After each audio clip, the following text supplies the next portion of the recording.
Hi, welcome to the Jelvix channel. Did you keep up with the tech news in February? Let's catch up on what happened in the tech world last month. If you are not a fan of the Super Bowl, you could miss an OpenAI Super Bowl debut with a 60-second commercial. The surprising thing is that the ad itself is not AI generated. While OpenAI's text-to-video AI Sara was used during conception to rapidly prototype ideas and explore different camera treatments, the final animation was created entirely by human artists. The commercial, titled The Intelligence Age, depicted humanity's significant technological milestones, from the discovery of fire and the invention of the wheel to space exploration and the internet, culminating with the introduction of ChatGPT. An estimated 130 million people watched the video during the Super Bowl. The ad cost roughly $14 million for the first half placement. If we start with the news in the US, significant developments have occurred since the beginning of President Trump's current term, sparking widespread discussions about the impact of his policies across various sectors.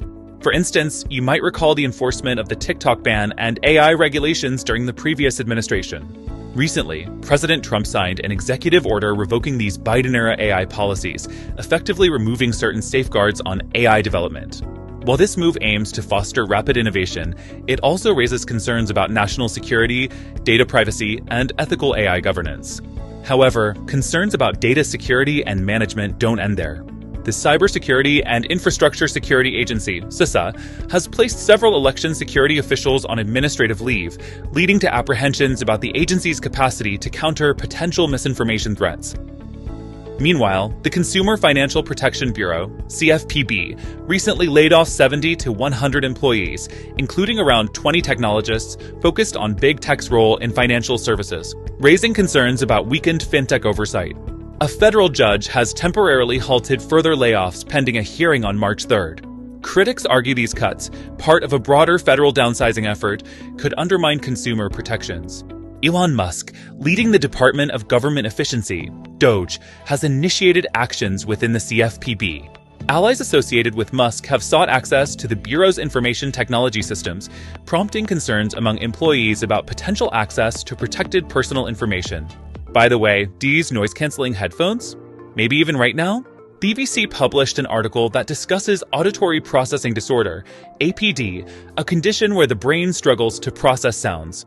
Sophie, a 25-year-old, was diagnosed with APD, with her audiologist linking it to her frequent use of noise-canceling headphones. Experts are concerned that prolonged use of these headphones may impair the brain's sound processing abilities.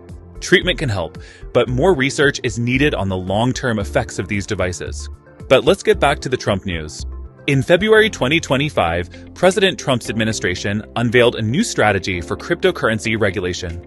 On February 4th, crypto czar David Sacks announced the formation of a bicameral congressional committee dedicated to developing a federal framework for digital assets, with a particular emphasis on stablecoin legislation. As a result, new initiatives aimed at enhancing regulatory clarity are expected in the near future.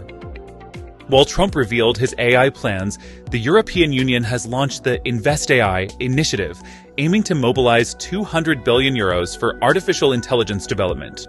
Announced by European Commission President Ursula von der Leyen at the AI Action Summit in Paris, the plan includes a €20 billion European fund dedicated to establishing AI gigafactories across the continent. These gigafactories are intended to enhance Europe's AI infrastructure, focusing on the development of advanced AI models and innovation. The initiative seeks to position Europe as a global leader in AI, fostering open and collaborative advancements in the field. However, specific details regarding the number of gigafactories and their equipment have not been officially confirmed. While some reports mention the creation of 4 AI gigafactories, each equipped with 100,000 chips, these specifics are not corroborated by official EU sources.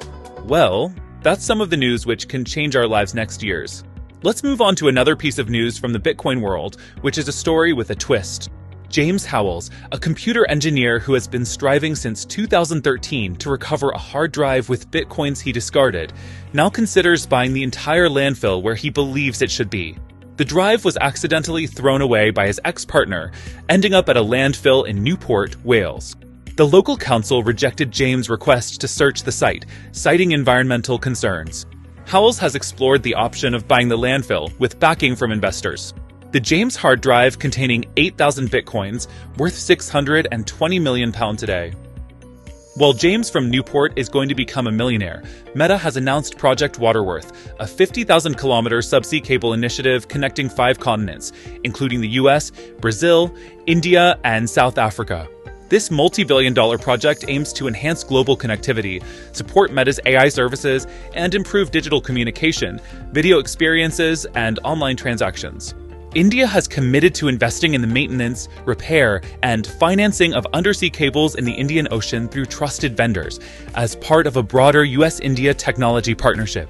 This is Meta's first wholly owned subsea cable, positioning it alongside companies like Google, which already own multiple undersea networks. We are Jelvix, a software development partner for industry leaders. We post weekly videos on tech and monthly tech digests. Don't forget to subscribe, and let's go back to Meta News. Meta didn't stop on Waterworth last month. The company has unveiled an ambitious plan to bolster its AI capabilities. Meta has announced plans to invest between $60 billion and $65 billion in capital expenditures for 2025, primarily focusing on enhancing its AI infrastructure. A significant portion of this investment includes the construction of a $10 billion artificial intelligence data center in Richland Parish, Louisiana. This facility, set to be the largest of Meta's over 20 data centers worldwide, will span 4 million square feet and is expected to create over 500 direct jobs. Construction is slated to begin this month and continue through 2030.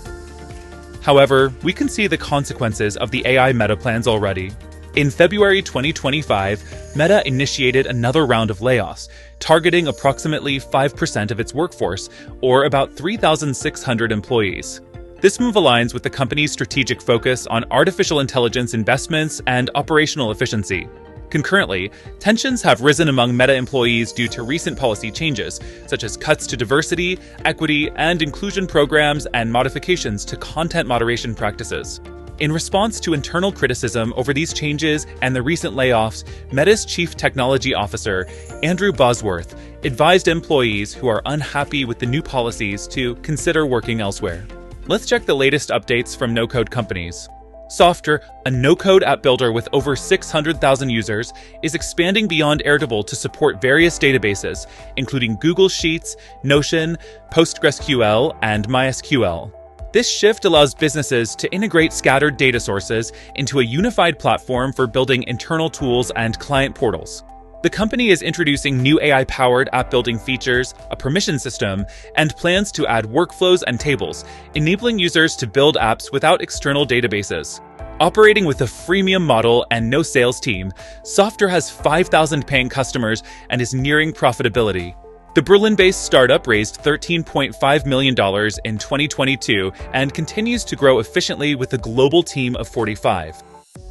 Among the latest funding news, Phase, a Taipei and Berlin-based startup, has raised $13 million to develop a no-code UI/UX design platform that enables designers to create fully interactive prototypes without manual coding. Founded by former UI/UX designer Nick Budden in 2017, the company aims to streamline the design process by eliminating inefficiencies in designer-engineer collaboration. Its first product, a UI animation tool, competes with Adobe After Effects and Figma, offering ready-for-production UI code exports. After a successful soft launch in South Korea, Phase is now expanding globally, with plans to enter the US and European markets while introducing additional design and coding tools in the coming years. Meantime, Mercor, an AI-driven recruiting startup founded by 21-year-old Teal Fellows, has raised $100 million in a Series B funding round, valuing the company at $2 billion. Founded in 2023, Mercor utilizes AI to streamline hiring processes, including resume screening, candidate matching, AI-powered interviews, and payroll management. Mercor's client base includes top AI labs such as OpenAI. Wrapping up, that was a lot to take in. To end on a high note, check out these Google DeepMind robots playing soccer. Don't forget to share which news impressed you the most, and let us know what types of news you want to hear more about. Stay tuned for another episode of Jelvix's Tech Industry Review. Subscribe and hit the bell button so you don't miss out.